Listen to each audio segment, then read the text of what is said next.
Stasa23 here, and today we'll be reviewing the FerraMonster Xandros. I've been wanting to review this knife ever since I got it, but by the time I finished the testing, the first run had already sold out, and I understand why. This now has become my favorite FerraMonster knife. You can get it in 3 different variations, the one you see here. You can also get it with a blackwash blade, blackwash tie, gold accents, or you can get it with the flame tiger striped anno on the tie and a hand rub satin finish, and then this variation. For me, this is an excellent size at 7.44 inches long with a 3.23 inch blade of S90V steel, and I'm pretty sure this is the first model that we've seen from FerraMonster that has S90V, and I absolutely love that steel. It takes such an aggressive edge. I don't know if it's the carbides in it or what, but if you leave it nice and toothy, it is very aggressive. Not to mention it holds a fantastic edge, and I'm interested to see how FerraMonster does with it. You got a small row of effective jimping. It grips the thumb excellently, and because you have a very slight bit of belly to that tip, it should still be a fairly versatile blade. You should be able to do most cuts on a flat cutting surface. It's really going to excel at doing those fine, intricate detail cuts or piercing. Not to mention, it's going to excel at in-hand cuts as well because you don't have too crazy of a belly. This particular version has a hand rub satin finish on it. It's not as fine of a hand rub satin as I've seen on, what is it, the Ferrox, I think this one is, or I can't think. This one has a much finer hand rub. This one's a little bit more coarse, just a little bit wider. Not the biggest deal to me, but I know some people might get bugged about that. But being that it has that nice silky smooth finish, it should glide through materials rather easily, reducing the friction. You have a small little top swedge up here for some added flair. And check out that needle-like tip right there. Yeah, that's going to be great at piercing and, like I said, doing those drag cuts. Your S90V is hardened from 60 to 62 HRC. Good to go. And your blade stock thickness on this one's coming in at 0.13 inches with a flat grind that they still managed to get down fairly thin to around 16 thousandths behind the edge. So as long as it came sharp, it should perform well. Let's find out.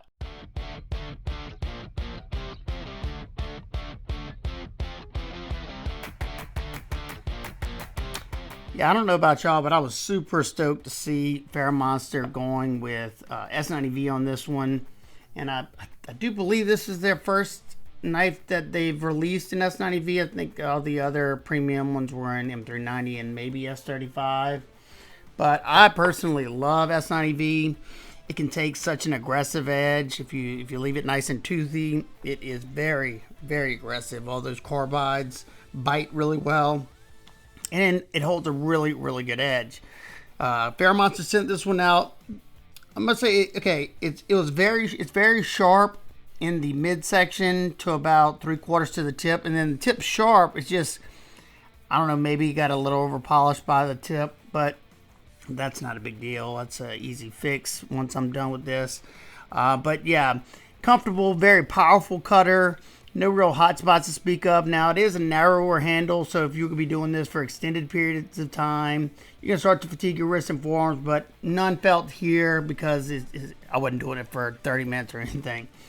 But just to show you, right there, right around the tip, it's still got bite. It's just not as sharp as I'm used to at FerraMonster. So just take that with a grain of salt because it is still sharp.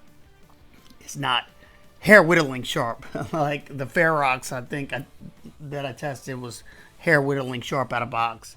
So good edge. You know, I'd be happy with this edge from most other companies, but I set a standard whenever I test a few of a company's knives, and you know, 3 of them come exactly the same way, and then one's not as good as the other as far as sharpness goes. And I guess that's something I need to stop doing because anybody else probably be excited with this edge that came with this one.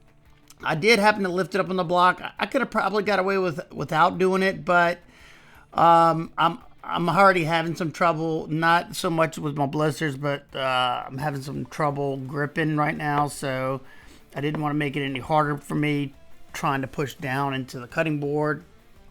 This kind of relieves that just a little bit, so that's the way I went. It did great through the system rope. Was cutting a little bit behind that tip area, but not too far. And yeah, look, I'm terrible at doing this. I'm terrible at cutting straight. Look at that. I fall off the side all the time. But yeah, this little scalpel up there in the front is really going to excel at doing detail work like this because of that nice thin tip and that low tip.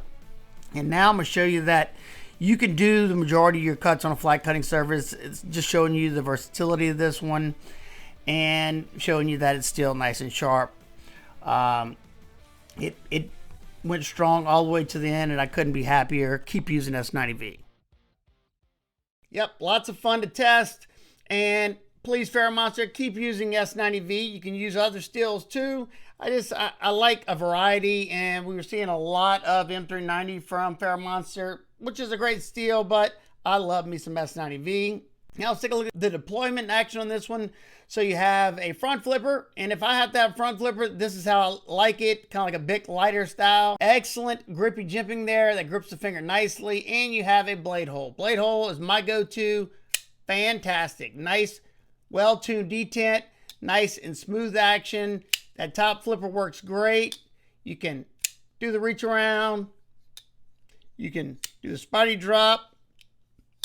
You can do a slow roll, thumb flick. They all work great because it has a perfectly tuned detent for all different actions. It is riding on cage ceramic bearings, giving it a nice glassy smooth action along with a ceramic detent ball.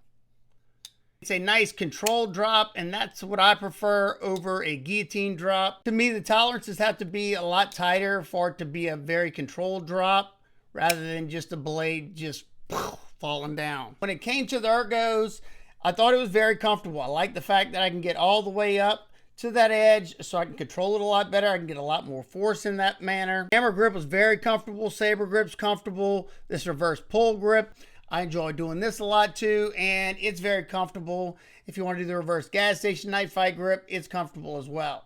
Even though your scales are pretty much flat, you got these big chamfers going all the way around it, giving it a contoured effect. Everything was nice and comfortable, but if you're going to be doing prolonged cutting for long periods of time, the narrower scales may start to fatigue your wrists and forearms. But with all the stuff I did, I had no issues there.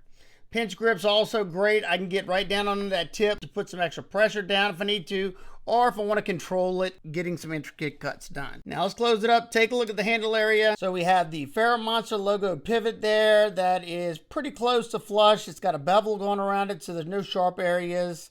Take a look at those chamfers. Very nicely done. And these blasted tie scales have a nice stone wash finish, so it's nice and smooth to the touch. You have Torx T8 construction throughout, nice crisp Torx T8, and they are flush with the scales. You have a titanium backspacer that comes up about half of the way, and a tip-up milled tie pocket clip. However, it is right-hand carry only. Unfortunately, I don't know why they don't make them lefty-friendly. It would have been nice to see that lock bar relief cutout put on the inside. It would have kept it looking a lot cleaner, but not the end of the world. You have a hardened stainless steel lock insert, also acts as an over travel, and there's a shot of that jimping. Nice. It's very, very grippy. You can see it wrapping around all the way. I do like how streamlined it is in the pocket, and it does carry really well. You got good spring to this pocket clip. I find it functions really, really well. I was kind of worried I was going to get hung up in that area, but your tension area right here where that nub comes down is far enough in front of the relief cut that I had no issues, and I find it goes in and out of my jeans really nicely. That's how far it sits. I got something to grab a hold to pull it out of the pocket. I just wish it was lefty friendly as well. Take a look at the inside. You got heavy, heavy skeletonization on the top and on the bottom titanium scale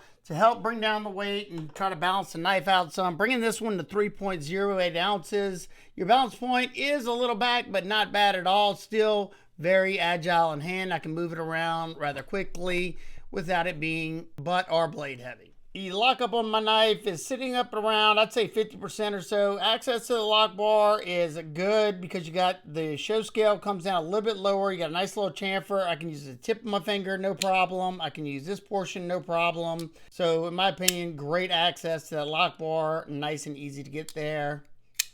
Your lockup, like a bank vault. Absolutely no movement up or down, left or right. Exactly what you want to see. Now for some quick size comparisons. It's a little bigger than both the FerraMonster Glideman and the FerraMonster Chroma. And it's a little smaller than the FerraMonster Ferox and the FerraMonster Vulcan. and it's in the middle of the Ontario Rat 1 and 2. And lastly, it's just a little shorter than the CGRB Powerite Lite, and it's very similar in length to the Benchmade Bug Out. And since absolutely no knife's perfect, what are my nitpicks and complaints? First off, there's no lefty love here. Next, I would always like to see this lock relief done on the inside. Keeps it a lot cleaner, and you don't ever have to worry about getting bunched in that area. However, that wasn't an issue, but it still looks nicer. I wish he would have went with the finer satin like the Ferrox. It's not a huge difference, but this one's a little bit tighter. The grain is a little bit closer together. This one's a little bit wider. Not something that really bugs me any, but I know it will bug some people. And I think my biggest gripe on this one is the sharpening tool. You can see it's already starting to flare. That's only going to get worse and worse the more I sharpen it. I mean, it's not going to be that big of a deal. They have an internal stop pin, so I can open it up myself, but it would have been nice if it would came like that from factory. It could have went about right here and just went straight up like that. That way you got tons of sharpening life. So with all that said, what are my final thoughts on the FerraMonster Xandros? Well, like I said in the very beginning, this is now my favorite FerraMonster knife, and I understand why it sold out so quickly last time. I've been really enjoying carrying this one. It carries really well. It stays very slim in the pocket. The action is fantastic no matter which deployment you go with. It's comfortable. It's slicey. I love the fact that they went with S90V on this one. I personally love the aesthetics of this one. It looks like a sports car or fighter jet. And I really, really hope we see more designs like this coming from FerraMonster. They have a lot of clip points and higher tip drop points. I love a good versatile blade shape. This right here is a very versatile blade shape. I've also finished the testing on the FerraMonster Chroma. Stay tuned for this one. Great little gents knife. And yeah, another one that I've been enjoying. And another one that they went with a different steel. This one's in LMAX. I hope they continue to do that. I like a good variety. And when it comes to fit and finish, quality, FerraMonster's got that down pat. They've been making knives for quite some time, doing OEM work, and now they're doing their own thing. Have any of y'all picked up the Xandros? If so, let us know what you think about yours, and let me know what you think about this design. Do you like S90V? Do you like this particular blade shape? If you're interested in picking up your own Xandros, I'll leave a link down below in the description. If you have any questions in particular, feel free to ask me down below and I'll do my best to get back with you. I hope every single one of y'all is having a remarkable day today. And remember, keep these blades sharp, smile more,